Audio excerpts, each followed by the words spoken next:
of Race Matters. We are so happy to be back on the air. We've been off since November 2021, and it's an exciting time to be back on the air. The beginning of the second, what I was going to say semester. Think about school. Oh, what happens with your training? Been in school for a while. School's always on my mind, right? Second quarter of 2022. Thank you for joining us for this second season. We have a lot of great shows in store for you on the second season. So let me tell you a couple of things that have changed. So before we were on the first and third Thursday of the month, but now we're going to be on weekly by popular demand. We're on weekly Thursdays at 7 p.m. every Thursday, 7 p.m. So we will be live. And of course, those in replay land, if you can't watch us live, we're not mad at you. Watch us in the replay and then, send your comments and questions still, and we'll still monitor the feed and share our thoughts with whatever comments that you make. So I'm hearing some background noise. So if somebody can check their phone. No, I did. That was my fault. I was just pulling it up so I could. Rosie, I should get a gong. Should I get a gong? Or maybe like a Black Rosie screen out or something. Like, hey. We like to have fun. That's all. Yes, we do. So we're on every week at 7 o'clock now on Facebook and on YouTube live. We are also on the Full Life Communications page. But to tell you that, Full Life Communications on YouTube, Full Life Communications on Facebook. We're also on Instagram under the same name. We're just not streaming live there. But you can follow us there and get all the information about the shows, this show and other shows that I do so that's why you should subscribe to the channel and click the notification bell. So when we're on for this show and other shows, you don't have to worry about it. You'll get notified. So the other change with Race Matters is we had another host, Stephanie Esposito, and she is not with us right now. She will be coming back, but she's actually in Europe working and doing some things for her career. And we miss you, Stephanie. We love you. Can't wait for you to get back. But, she's got to handle business, and we certainly understand. So be safe over there, Stephanie, and we hope you get back safely and all that good stuff. And we can't wait for you to rejoin us. So those are the couple updates regarding the show that might be a little bit different for those of you who were watching us previously. And again, if you're watching the feed, please say hello or write a question or a comment, because if you don't, then we won't know that you're watching. We'll just see numbers there. And another tidbit. If you're not watching on the Full Life Communications page on YouTube or Facebook and you're commenting, say, because you're watching from Mariana's page or Rosie's page, which is fine, but we can't see your comments or questions if you watch the show from their page. At least thus far, that's how it's been. But now if they're happen to be looking at their phones while they're hosting the show, then they can still put out your questions or comments. So they'll see if they can play double duty by doing that, and we'll see what shows up on the feed. So that's just some updates that we wanted to give you regarding Race Matters and where we are right now. So we're excited again to be back for live episodes weekly, 7 p.m. on Thursdays. My name is Sharon Thomas. I am the CEO of Full Life Communications. I'm a professional counselor in private practice in Pennsylvania and New Jersey. And counseling is what I do. It's who I am, is what God created me to do. It's a passion. It's my love. And again, it's not what I do. It's who I am. It's what I was created to do. And I love it. And these shows are an extension of me as a therapist, because it's about healing. It's about being honest. It's about freedom, in our minds and in our emotions. But there's just different shows that will hopefully bring some of that about by discussing different issues that we all struggle with, and sometimes aren't able to get over that hump because of the struggle. So like the name of this show is Race Matters, a safe place to have the hard conversation. Talking about race is not easy. And so, we've created a safe place here where we can agree to disagree in love. Yes. Because we don't all have to think alike. And again, we're not going to think alike. We're different people. We're different genders. We're different races. We're raised in different cultures. Most things we're not going to think alike about. And that's fine. Mm-hmm. So, but we want to be able to bridge this gap regarding race, be able to come together, like minds or not, be able to agree to disagree, but in love. And then we can learn from one another if we do it in love. So that's why we created this platform. We're of different ethnicities, but we're coming together, sharing our past experiences, current experiences, learning from one another, just because of what I may have thought, maybe because of my perspective, doesn't mean your perspective is wrong. It's just a different perspective. But I can learn from you and you can learn from me, and then we can move on in love. So that's what we want to do here. I am an African American. That is my ethnic background, among many other things, but mostly African American. And so that's a lot of my perspective will be coming from an African American perspective. A lot of my schooling has been at predominantly white institutions. And so I can give some feedback regarding matriculating at predominantly white institutions since I was in middle school. And those two are like the main areas that I'll be coming from. But of course, if there's something else, I'll let you know. So that's a little bit about me. I'm going to throw it over to Rosie so she can introduce herself and share a little bit about her. Rosie, take it away. Hey guys, it's good to be back. I can't wait for the exciting conversations. My name is Rosalina Anderson. I'm born and raised in Camden. I live in Pennsauken. I call it Camp Salkin because it's still close to home. So I live in Camp Salkin. My father is Puerto Rican. My mother's Black. So it's a little bit of two different perspectives that I would be bringing to the show.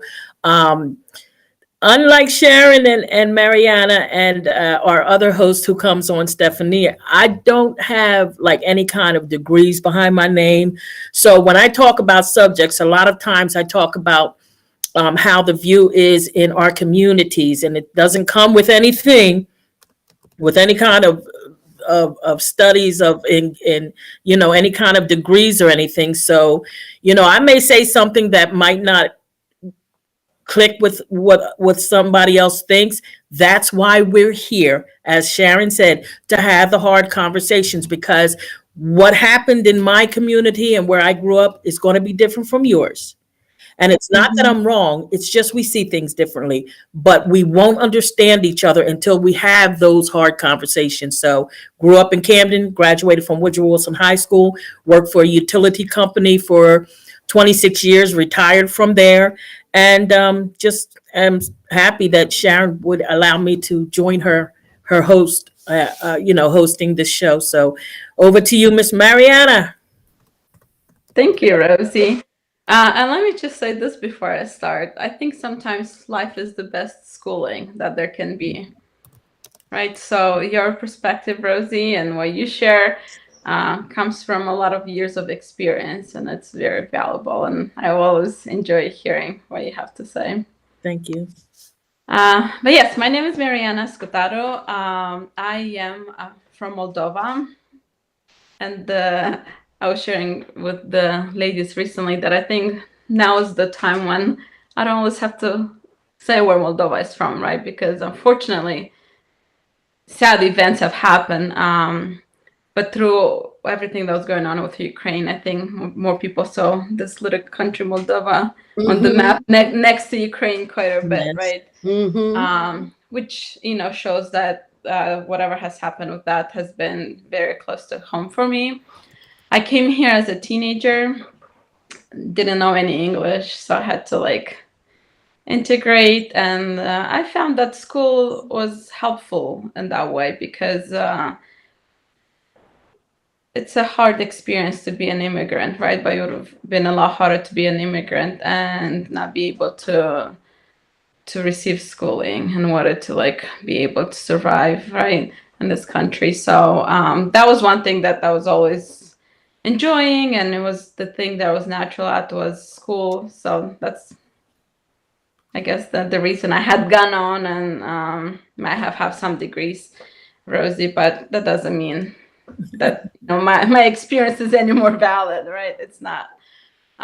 So I met Sharon in a doctoral program, in a marriage and family therapy doctoral at Eastern University. I've been since recently in private practice as a marriage and family therapist. So I see actually individuals as well, but my main training as well as preference is to work with relationships. Awesome. Thank you, ladies. And audience, if you see me looking down, I'm just trying to monitor the chat and make sure that I'm typing in questions and comments and getting to everybody and checking my phone for feedback and everything. So it's not like I'm trying to be dismissive or be bored. By no means, just trying to play double duty. So let's get into the heart of the matter tonight. Race matters. Our discussion, we're going to be talking about. The first topic we're going to be talking about are the SCOTUS hearings, Supreme Court Justice of the United States, the hearings with Ketanji Brown Jackson. Did I get that right? Yes, you did. Okay. And she's been going through confirmation hearings for the past couple of weeks. And today, drum roll, please. Yes. She's in. She's in. Yes, she's in. And she's the first African-American Supreme Court justice. We are just so elated. Long time overdue. But 2022 was her year, and we're so excited. There's the past, a couple years, our vice president, a person of color, and Ketanji Brown Jackson, and President Obama, in when was that, 2008 when he was elected? Yes. So we can see strides with race happening in America, even though the strides are slow and they seem to be like at a turtle's pace, right? But we are making strides. So the things that we're doing in our country, they're paying off. So we can't give up, because I know sometimes we feel like giving up. It's like it's so hard, and people just don't understand and don't like us or don't like you. But we keep forging on, and being united, we could get things done. We got this done, and we can get other things done. So I'm just saying that to say, don't give up. Right. Because if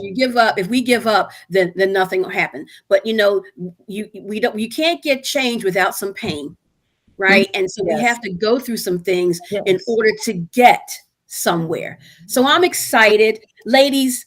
Why don't you guys share some things? I know you have a lot to say about the hearings and some of the highlights that went on the past couple of weeks, because it was a grueling couple of weeks for her. People who did not vote for her had really, some things were just ridiculous in my opinion, but we knew that was going to happen. Absolutely. So share some of the highlights. Mariana, share some of the highlights that you thought about regarding the hearings. Yeah. So what's helpful in some ways with this entire situation is that we had another one not too long ago, right? So I think in the mind of Americans, it's easy to contrast, right, the experiences. I mean, there was another one when a few years ago during Trump's presidency, like towards the middle of it, when there was Dr. Ford accusing that Supreme Court nominee at that time and all of that. But then right before the re-election, right, there was another one. So all of us were able to watch at least the highlights from both of these experiences, right? And as always, there's political disagreements, right? We see the people interviewing who are part of the committee asking questions that come from their own lenses politically of who they are and what they believe, right? We saw that before. So as both of you are saying, that was not a surprise that she might be questioned on these political differences, right? Right. And yet at the same time, we saw things that we did not see before. And for me, one of the biggest contrasts was watching recently, I think it was actually this week, someone made like a reel of all the different senators who said like amazing things about her, either who she's as a person or her the amount of qualifications that she has, right? Because we've seen how she has a lot more than many of the other people who have served on the Supreme Court justice. And yet at the same time, those people are saying, okay, she's either a good person, but no. Or she has a lot of qualifications, but I'm still going to say no.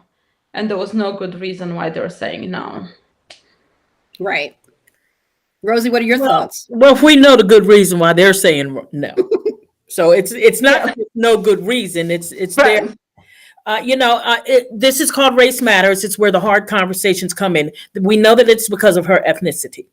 So, because of and Sharon, I want to say this real quick, just in case somebody starts bombarding you that you were wrong, but because you aren't wrong in the fact that she's the first female Black nominee, because you said first African American, but she's not the first African American, but she's the first female African American one. Well, no, I meant female who actually made it to the Supreme Court. Right. But I don't want to have anybody trying to jump on and say, oh, she isn't the first African American. No, y'all weren't listening to her. And I want to make sure that she is heard. She's the first Black female African American that made it into not only into the nomination, but she was now sworn in. So, and with that being said, I think the most disheartening thing is the level of attacks that came against her. And when you asked a Black woman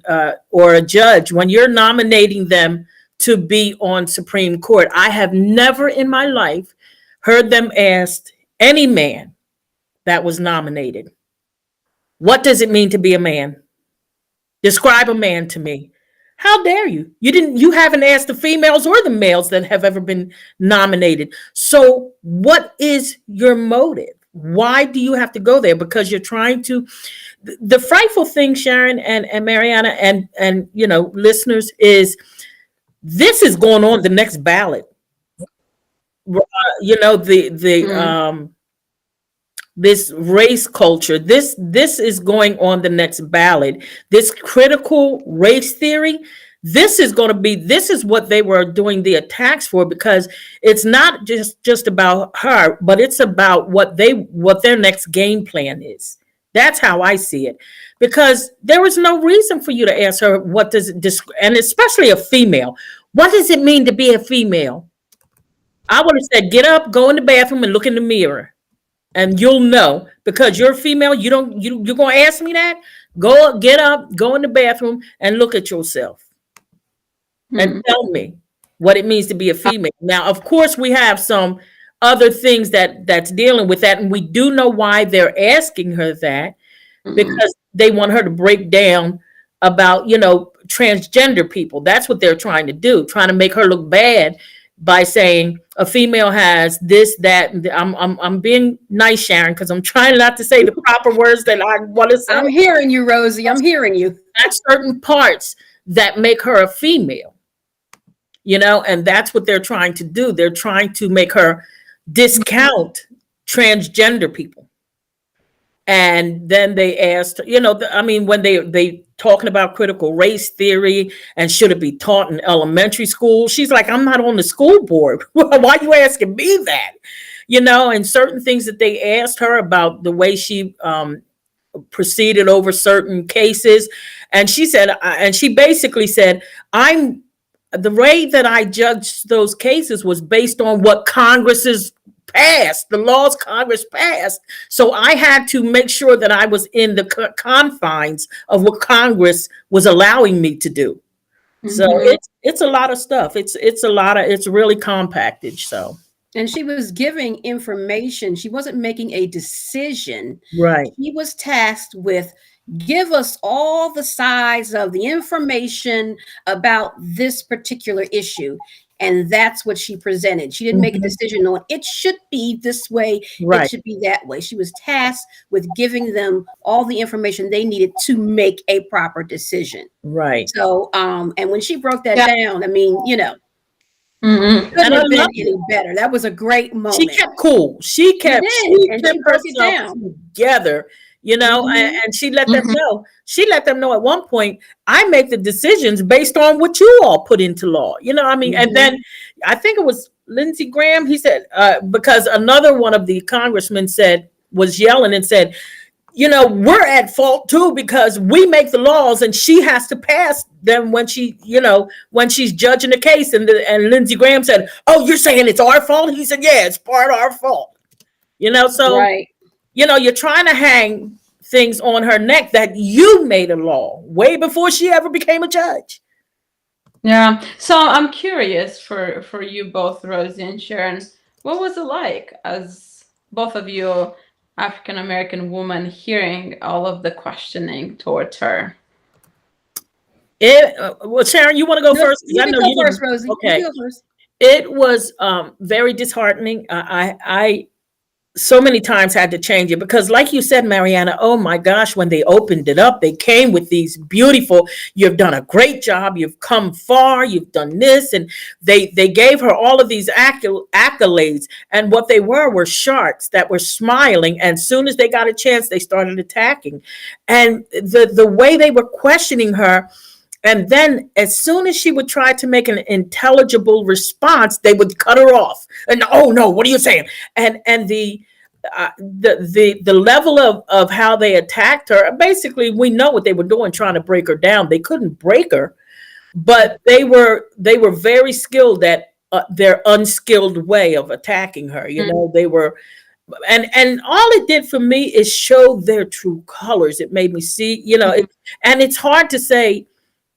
It's going to weigh on two types of people. You know, there are certain people that are going to be right behind them because they have this this ethnic divide going on in this country, and they're going to be saying, yes, you get her. And then there are others of us that are saying, wait a minute, why are you coming at her like that? You've never brought up critical race theory when the white people were being, you know, nominated and asked questions. You never brought out books and things like that, and ask her, well, what do you think about this? And you know, I mean, it's just, it was hard. It was hard. And I would have to actually shut it off, bring my emotions into check, maybe an hour or two later, turn it back on and try and then I'd hear some senators that were the Democrats that were praising her and saying, you know, what's being done to you here is just crazy. And they were talking about how great she's done. And, you know, they gave her a moment to go while they were saying it. She was able to go, you know, because she had to get ready for the next attack. So they were pretty much giving her the ability to prep the next attack, because they would go ahead. And I'm curious. So when I hear you say that you had to pause, right? You had to take breaks from that. I'm wondering if that was because it felt in many ways very personal. It was. It felt, or that there were a lot of other experiences like that, right? That Yeah. you may have encountered, or people you love have encountered. I don't know about Sharon, but when you see the level that they go through to try to discredit somebody or try to make them look horrible after they praised her, you actually wish you can get into that room and start, you know, going after folk. You feel like what they did when they stormed the Capitol, when they're attacking her like that, you want to storm in there and attack them because it's not right the way you're abusing her. That's abuse. That is emotional, mental abuse. But I'm not a counselor. I can't. That's you guys' jobs, right, Sharon? Yeah, but you know, you can get a vibe, right? And you can see things, right?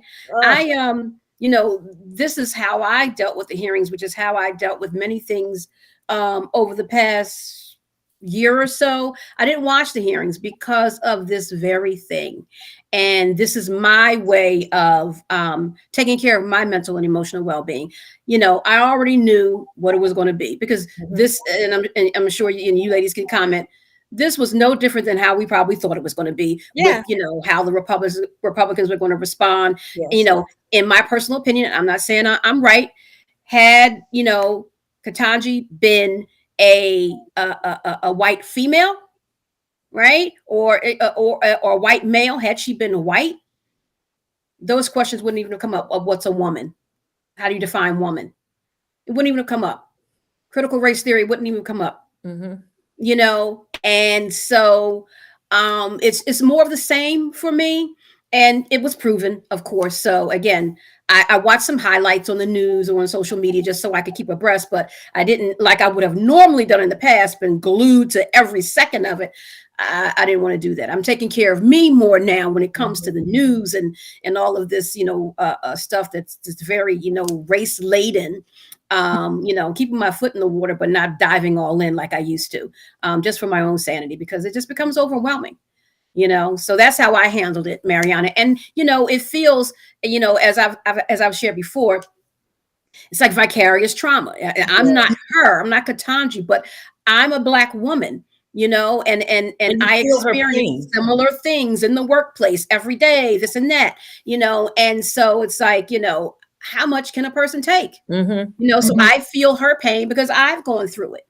And other people who I know and have gone through it and are going through it every day. This doesn't stop for Black people. We live this every day, and other people of color. And like you said, Sharon, it's trauma every day. Yeah, what'd you say, Rosie? And like you said, it brings back those memories, and that's where the rage comes from. What happened to you, and then you see it happening to her on TV, in front of the world. And you just the rage that you had when it happened all come to the front, and it just you just shake inside, and I had to keep turning it off because the rage I felt, it just like Sharon said, and Sharon, I got rid of all of my MSNBC and all of those, and I'll just watch it every once in a while on YouTube or something. And the only reason I fell into the hearings is I happened to be going through the channels, and it was on channel 12 or 512 for Files. And I happened to stumble upon it. I said, "Oh yeah, the hearings! I forgot about it." And then within less than an hour of watching it, I said, "Oh my God, I gotta change that!" Right, it triggered you, right? And then after a couple of hours, I said, "Oh, let me go back. Okay, now this is a good one." And then it came to another Republican, and I'm like, "Oh God, I gotta change it. I'm gonna hurt somebody." And you want to watch it because this is historic. And it's like, I want to watch this because I want to see, this Black woman, get her just due with, being nominated and actually, being voted in and sworn in, because it's history being made. And to feel the way we have to feel just to have someone who is qualified more so than most of them who are already on the bench. You go through her resume, it's like, why is it even a question? Yeah. But and that was the other part that I was wondering, right? If you experience levels of that where it's either like, oh, you're not qualified enough, and that's a reason to be dismissed, or when you are qualified, then there's still levels of things that you need to do in order to prove that you should be there. And then even the comments that, oh, the reason she's being nominated is because of affirmative action. Yes. What a slap in the face that was. Like, so her being the most qualified, and this is because of affirmative action. Like, how does that work, right? Right. When you look at her resume, where's the affirmative action? Right? Maybe some of the other people who are on the bench, maybe there's some affirmative action here. She's more qualified than you. There are some that was nominated a long time ago, and it was affirmative action. But so and just a slight sidebar, there would be no need for affirmative action if everyone were treated equal, bottom line. So because of slavery and how Black people were treated, in order to level the playing field, and it wasn't a level playing field, affirmative action came about. But if we weren't discriminated against in the first place, there would be no need for it. If we weren't seen as three parts of a person and was just seen as a human being, then we wouldn't have all of these issues, which is where critical race theory came in at Harvard, and even with that, it's not a fact of them saying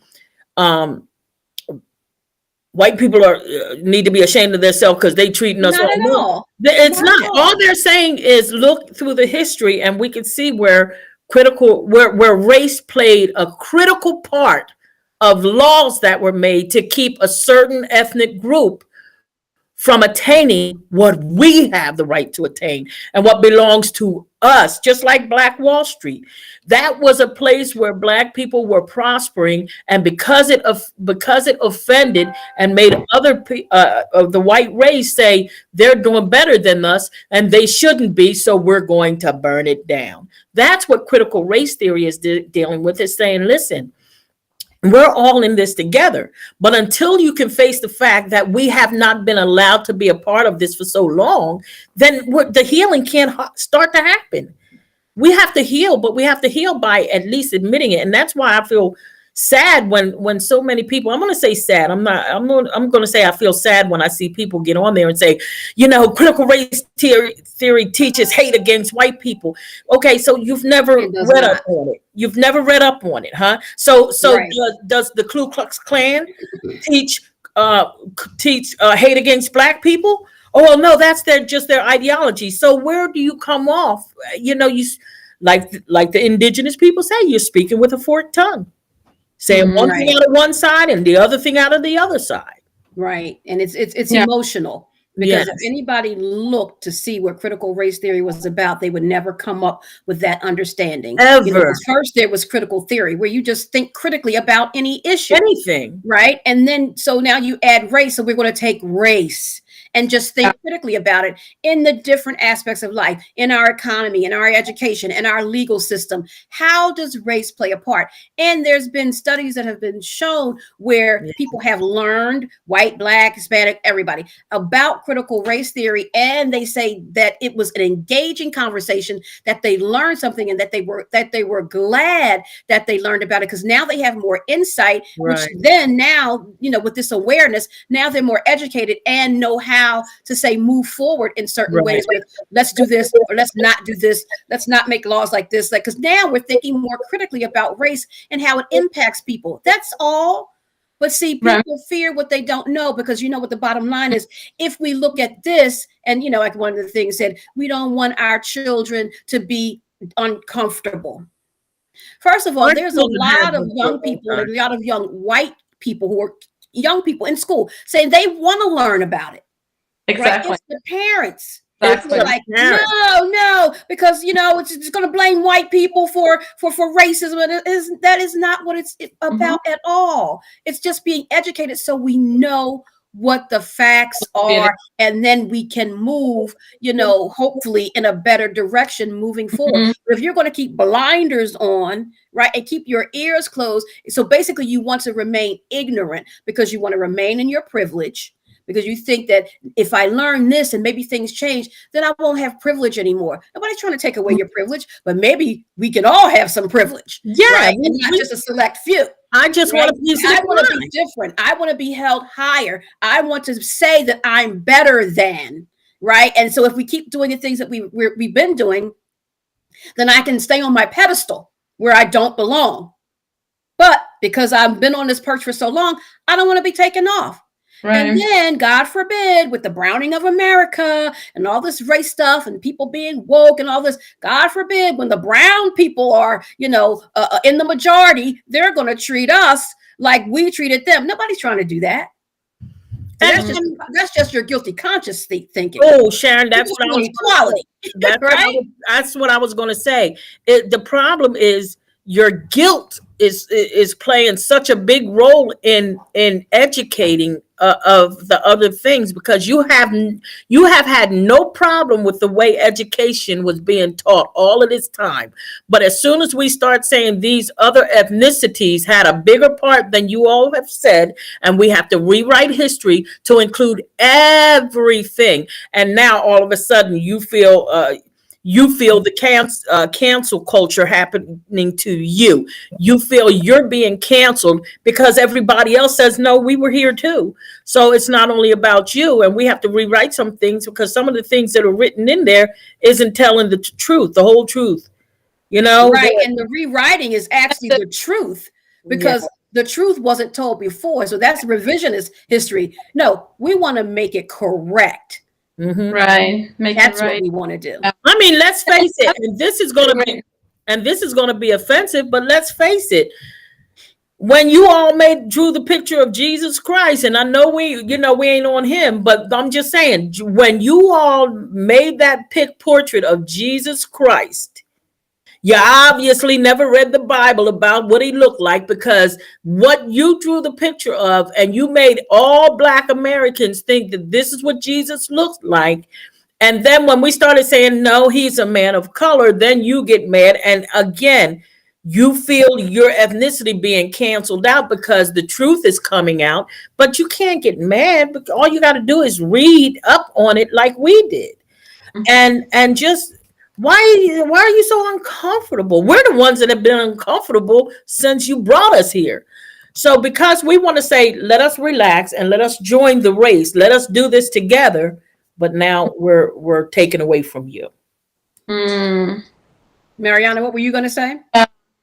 Right. So, I mean, Rose just said something important too. So I'll try to come back to that too. But and you actually raised Jesus. You made a comment about him. So I was actually curious to hear from you two, as women of faith, as Christians. What is it like to hear, a lot of white conservative Christians say that critical race theory is unbiblical and all of that? I'm assuming you've heard some of those comments, right? Like, what's your take on that? Well, first of all, Jesus was about justice, point blank, period. Right? And absolutely. In so being, right, he fought for and this is just, my plain language, fought for the underdog. He was for the underdog, but Jesus was for all people. He was fair, but also too, let's not be unjust, to a certain group of people. Let's not marginalize people, because we're all created equal in God's eyes. So I disagree with the fact that Jesus would not like, however it was stated, critical race theory. Jesus thought about everything critically. Yes. He's a critical thinker. He's an analyzer. He's a strategist. Right? And so anything that is wrong, unfair, unjust, Jesus is not for. Right.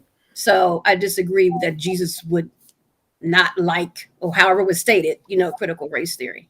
And on top of that, when you look at Christianity, you have to really parse out that they used Jesus to control people, to put people in slavery. They made that as a part of a biblical thing to make slaves and turn, people of color, they were saying the Cushites were the dark colored people, and they were punished by God. It was God's punishment to put color on them. So they used the Bible as a weapon to control. They used the Bible as a weapon. They tainted God's word. Yes, and they made everything about the Bible back in the day a Caucasian thing, and they made it seem that it was about the Caucasian superior race because Jesus was part of us. And it's sad because I always say, if Jesus showed up on their doorstep, they would spit in his face and tell him, go back home to your country, because they're going to get back. There's going to be a rude awakening when they see that Jesus is a Jewish man and that he was a man of color. Because when you're walking around back in that time, you're in the sun all the time. So you're going to be of a darker complexion. So, and I'm not saying, now, please don't jump on me and saying, I'm saying he's Black. He was Jewish, but he had Black in him too. And the fact that he had Black in his bloodline, you wouldn't have accepted him, because a drop of Black back in the day meant that you could not be a part of the Caucasian race. So I don't say much about how they twist it, because I feel the same way about people who stand in front of abortion clinics and scream and yell and tell people they're going to go to hell. And yet instead of talking to them about, how Jesus loves them and stuff, but I feel the same way about them. If you really were a Christian and you're standing in front of that abortion clinic doing what you're doing, you are not representing who Jesus is. He did not tell you to go there and torture them people. You're supposed to love people. And even if a person has an abortion, you need to pray for that person, because they're going to go through something for a very long time, for the rest of their lives. Because a lot of women that have abortions, for whatever reason, most of them through rape or whatever, they have to go through something. So Christianity has been, as Sharon said, a tool that has been justified, that has them justified for their wicked way of thinking, or their ill conception of other people and other races, and how people live and how people talk. You have twisted God's word to fit your needs. Because God is a Right. God of love. God loves people who have Love, abortions. love. Right? Yeah. God loves all people. He doesn't say, I don't love these people, but I love these people. No, God loves all people, all creation. Right?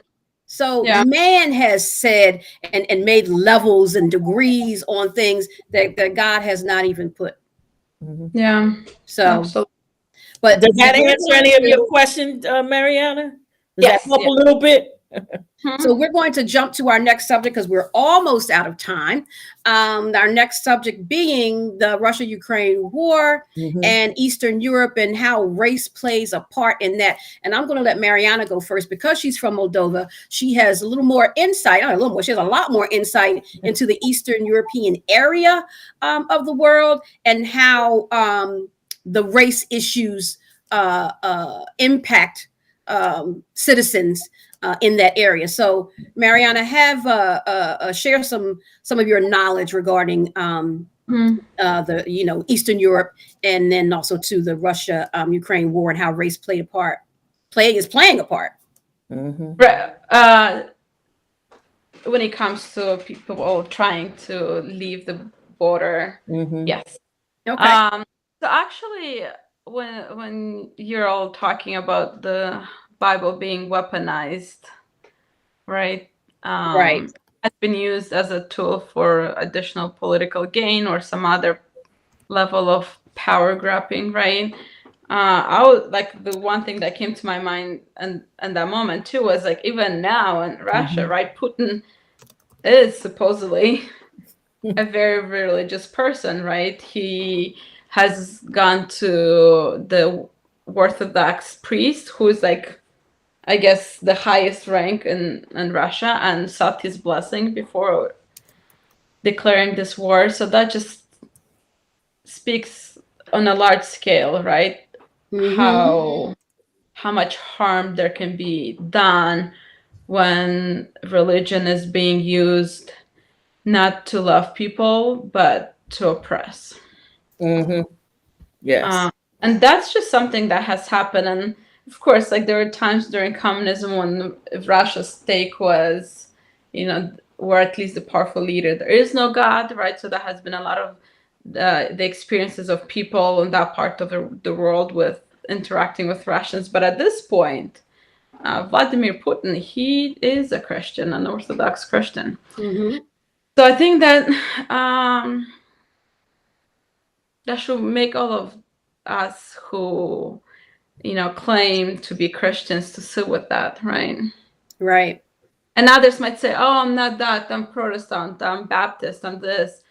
Still, there's been people in every single Christian denomination, right, that have done levels of harm. The Southern Baptist Convention chose to disintegrate from the northern part because they wanted to keep slaves. And that's what was Sharon, when she mentioned it, it's weaponized. If you ever, I didn't do a deep study, but even when I would look at movies that would talk about, back in the day, a lot of the priests would bless military people who would just go out and murder families and children and everything. They always blessed them because they were getting some kind of cut, or the priests were weaponizing the military to carry out what they wanted done. And it's a history of that going on, of Right. of weaponizing God Right. to make what they're doing seem religious, or that God has got their back. And God is Right. I just, I guess we couldn't ever imagine the heart of God right now, watching the things that are going on Oh my gosh. in his name. Yeah. in Yeah. his name. That's why Right. it's so important to read the word for yourself. Yes. So when man says something that is contrary, but making it a God standard, it's like, no, that's not God. That's you. Mm-hmm. Right. But if you don't know the word for yourself, then you may believe it, especially if it comes from a person of the cloth. Right. The Right. person of the cloth is human. They could err, but also, too, if they have an agenda, Yeah. like you were just saying, because everybody doesn't have a pure heart. Right. Mm-hmm. Mm-hmm. And so that's why knowing the word for yourself Yeah. is so Yeah. important. Yeah. And going back to the history of that region, right? It's not surprising that Russia did this.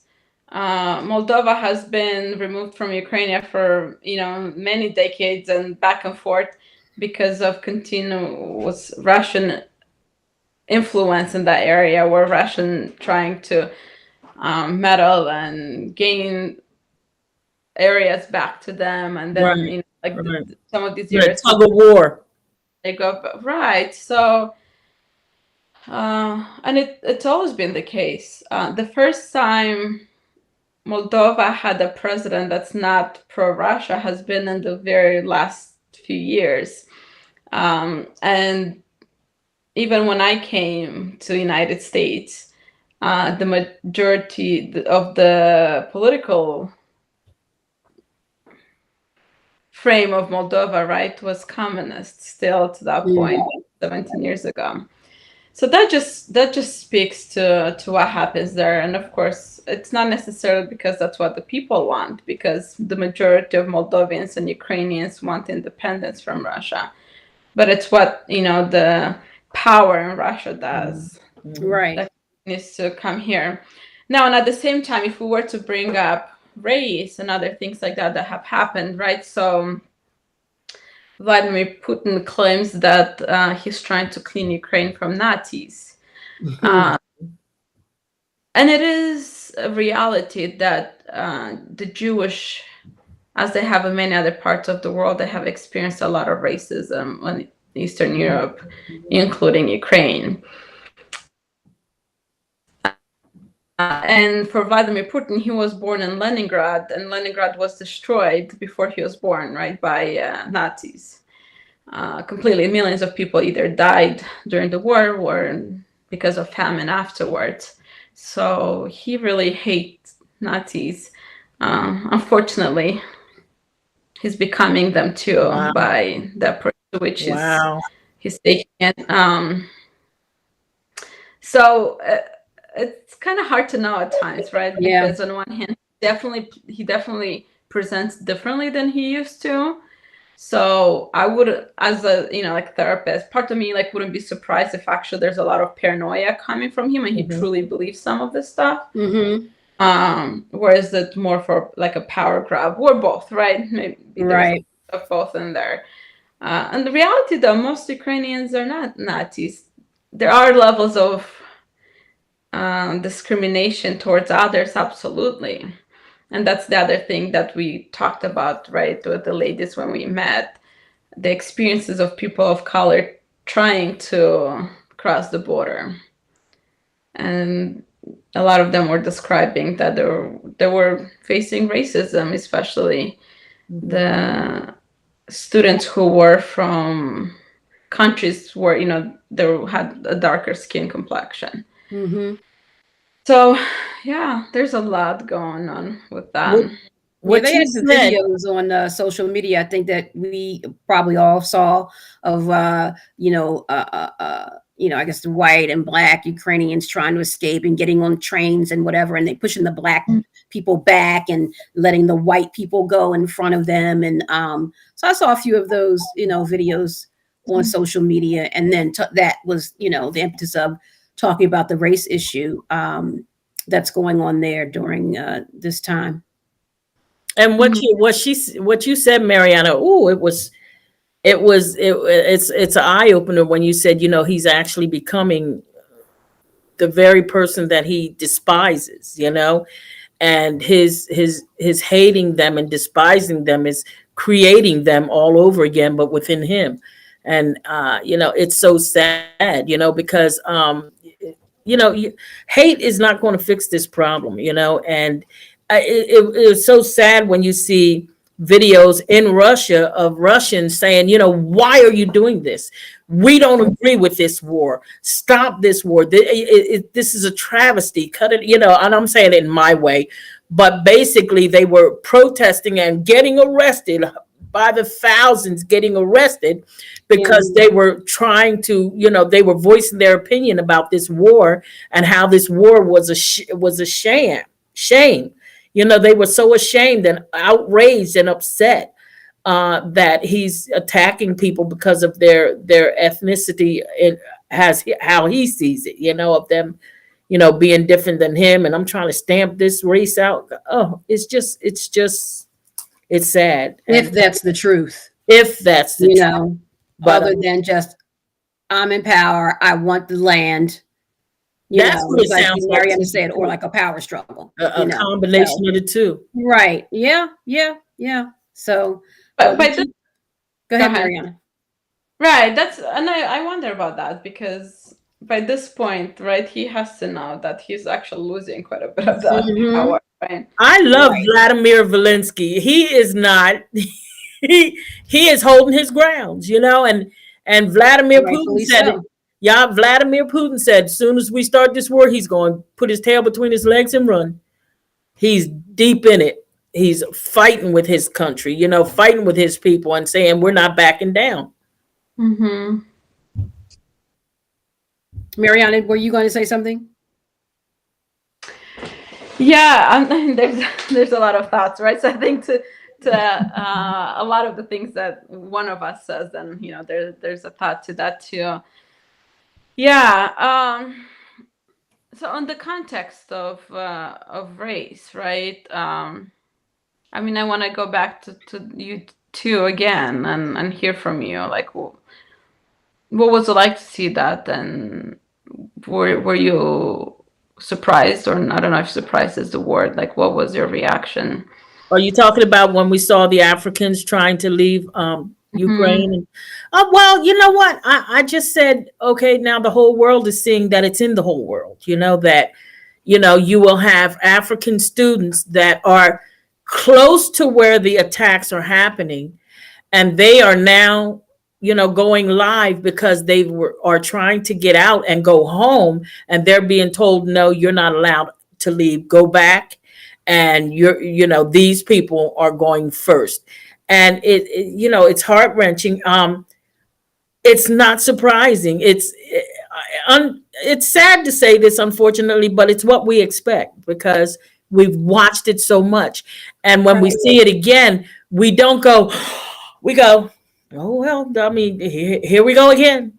Here we go again. And you can be mad and enraged about it, but until we deal with this issue of a shaded hate, and I'm talking about levels of shade, how dark you are, how light you are, until we deal with this ethnic divide, it's going to continue, but at least it's being seen that it's not only in America, people. It's not only here. If anybody ever thought that was just an American problem, it's not. It's a world problem. It's a world problem. The darker you are, like you said, the different shades, the more you are disliked, in most sectors and of life. Yes. And, it's humanity's problem, everywhere.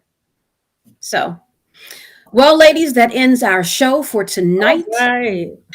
Thank you for the engaging conversation. Thank you, those who are watching. We had one comment in the beginning. The person said, awesome, with what we were talking about in the beginning. And excuse me, because I have these glasses on and I can't really see that well. So I think it says row, and then some numbers, but that's all I can see. That was me, Sharon. That was me. I went on. Oh, okay. What I did is I went on YouTube because I wanted to make sure that it was playing on YouTube. Oh, okay. When I saw it on YouTube, I was like, awesome. Thanks for testing it out, Rosie. Yes. So, but I see the numbers there that people are watching. So thank you so much for watching with us today. We will be back on next Thursday live, 7 p.m. for another episode of Race Matters. Have a great evening. Have a great week. And remember that race absolutely does matter. Shalom. And on top of that, Jesus loves you all the same. Yes, everyone. Everyone.